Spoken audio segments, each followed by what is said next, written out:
What's up, ladies and gents, Ghost here, and today I have a guide on unlocking all of the weapons and gadgets for Naval Strike. So some of these are a little bit more self-explanatory and easy to unlock than others, some of them are a little bit more difficult and require more work, and some of them are just downright annoying. So I figured since I've unlocked all of these, I would give you my 2 cents on all the gadgets on weapons, whether they're really worth unlocking, and how I went about unlocking them, and sort of give you a few tips on the best way to do so.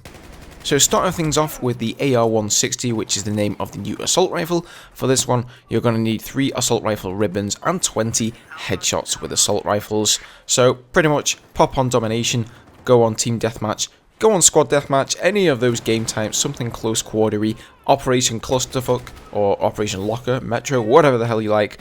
Pretty much you're going to be able to easily rack up those assault rifle ribbons and headshots as much as you can. Obviously, try and aim for the head as much as you can, and those headshots won't take you too long at all.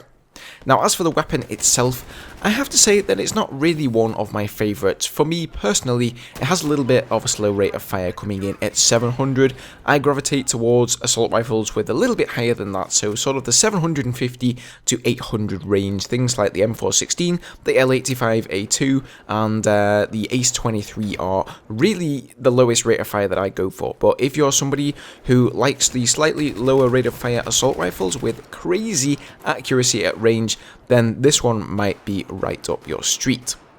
Now, the second Naval Strike weapon is the new PDW for the engineer class. It is called the SR2, and to unlock this one you will need to destroy 20 boats. So they can be any kind of boat. It can be rib boats, it can be attack boats, and to do this I would really recommend hopping onto Paracel Storm. I'm pretty sure that that map alone is the one with the most amount of boats. Now, obviously, at the recording of this video, Naval Strike hasn't actually been released yet, so I'm doing all of these unlocks here outside of the Naval Strike maps. If you are now watching this video and you have access to the Naval Strike maps, it may be much better to actually do it within the Naval Strike maps. I guess that's why they put something like destroy 20 boats in there, because Naval Strike, all about boats, I get it. But if you're watching this and Naval Strike still isn't out, hop on Paracel Storm. Bob's your uncle, you should be able to destroy 20 boats pretty easily. My weapon of choice, as you can see here, has been the attack jets. No problem at all getting those attack boat kills in the attack jet, but if you're not quite as proficient as I am in the attack jet, then just whip out the good old RPG. Now, you really want to unlock this PDW. It is awesome. It's very close to the MP7 in rate of fire, so it comes in at 900, only 50 less than the MP7, but according to Battle Log, it does 40 damage per shot, which is the most out of any of the PDWs. In fact, the only other PDW that does that much is the UMP, and that thing has 600 rate of fire. So you really do not want to miss out on this weapon. It is an absolute beast, crazy hip fire, and all around just a lot of fun. Next up, we have another absolutely amazing weapon, the new LMG for the support class, the AWS. To unlock this one, you will need to get 3 LMG ribbons, which equals around 18 kills, and you need to also destroy 3 vehicles as support.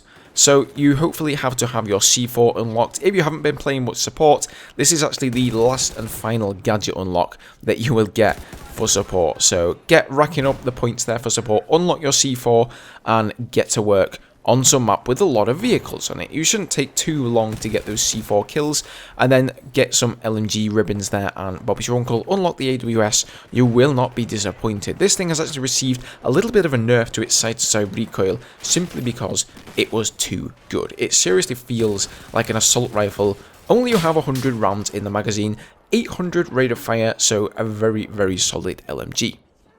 Next up, we have the new pistol being introduced in Naval Strike. This is actually the first pistol that DICE have released for the game since its first initial release. So we got the SW40, which is a revolver, much like the MP412 Rex, and once again, a really great weapon. This seems to be somewhat of a recurring theme within the Naval Strike DLC. All of the weapons, bar the sniper rifle perhaps, seem to be pretty darn good, and you really don't want to miss out on unlocking any of them. For this one, you will need to get 10 kills with an impact grenade. The impact grenades have recently been buffed in a client-side patch, so they now do 80 damage, which is up from around 67 previously. So all you need to do, weapon impact grenades on all of your loadouts, go on something like Operation Clusterfuck, and start throwing grenades around willy-nilly like a madman, and you should be able to get 10 kills without much effort at all. I'm actually using this weapon on all of my loadouts at the moment, and it really feels great. It feels like it's filled the niche that the MP412 Rex really couldn't when it came to Battlefield 4. It was really the king in Battlefield 3 for a lot of players. I used it a lot, the Rex, but Battlefield 4, not so much. It hasn't been great. It seems that the SW40 has actually replaced that for a lot of people now. The final weapon in this DLC is going to be a sniper rifle, the SR338, and for this one you are going to need 3 sniper rifle ribbons, and you will need to get 5 kills with C4 on Naval Strike maps.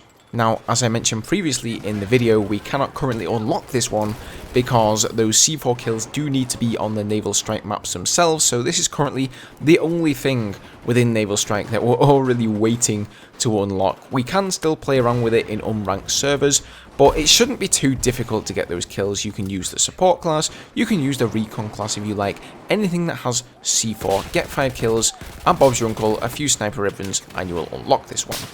Now, as for the weapon itself, I think it's interesting what DICE have done here. They're trying to fill a little niche between the bolt-action sniper rifles and the DMRs. This weapon is classed as a recon sniper rifle, but it actually isn't a bolt action that does 100 damage. It does 55 damage, and it is semi-automatic. Although, it's also not classed as a DMR, so it doesn't have that low damage level of the DMRs around the 30 to 40 level. It will actually have a max damage of 55, but with a little bit more delay than a DMR, so it's sort of halfway between a DMR and a bolt action. Next up, we have the first of 2 gadgets within the game, the M320 3GL, or 3 times grenade launcher. This is actually a grenade launcher that has 3 shots in one. You can fire 3 different shells with it, and why DICE really thought that the game needed another grenade launcher, more grenade spam, your guess is as good as mine. I really don't know, guys, but if for whatever reason you would like to go ahead and unlock this gadget, you will need 10 kills with underslung grenade darts and 10 kills with underslung grenade LVG. I found the best way to get both of these was once again to hop onto domination or team deathmatch. Now finally we have the second gadget. It is an AA mine. So both of these gadgets, I would say, pretty contradictory here. I don't really think that Battlefield 4 needed either a 3-shot grenade launcher, nor did it need more anti-air. So, not really sure once again what the hell DICE were thinking, but on the other hand, if you would like to unlock this gadget, what you will need is 3 PDW ribbons and 5 kills on air vehicles with rocket launchers. Now you can use the s'mores, you can use the RPGs, or you can do the easier thing, which is actually to use the Iglas on the Stingers. Now this is the aforementioned assignment that is the quote pain in the arse. It really does take a long time to do this one, at least it did for me.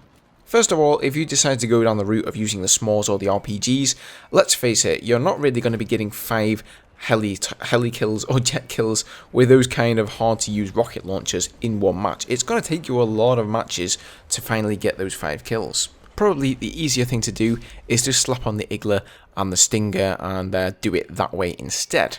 Now the issue here is that you actually need to destroy 5 air vehicles. It isn't enough just to hit them, get a mobility hit, or even a disable. You actually have to destroy them. Now I don't know about you guys, but 99% of the time I hit an air vehicle with a Stinger or an Igla, it always ends up being a mobility hit or a disable, by which time the guys in the vehicle actually bail out of there, so you're not actually going to get that all-important vital kill from it. And that really made this assignment very long-winded and drawn out indeed. It really wasn't fun to do for me. It was just annoying, to be quite honest with you. So it's an annoying gadget and it's an annoying assignment. So if you really want to go down that road and bother unlocking it, then just letting you guys know that it's probably not going to be a whole lot of fun. Alrighty guys, that has done it for this video. Overall, I'm pretty happy with the new assignments and weapons within Naval Strike. All of the guns are pretty damn awesome. I haven't tested out the sniper rifle as of yet. Some people seem happy with it, some of them not so much, but the new PDW, the new assault rifle, and the new LMG, even the new pistol, all of them are really good, and I really suggest unlocking them. As for the gadgets, it kind of leaves me scratching my head, as it does most other people. What were DICE really thinking when they thought, what this game really needs is a new grenade launcher and some more anti-air? I have no idea, guys, but if you do, then feel free to leave a comment down below. As always, guys, thank you very much for watching. I hope you enjoyed this video and it gave you a few tips, and I will see you guys in the next one. Cheers.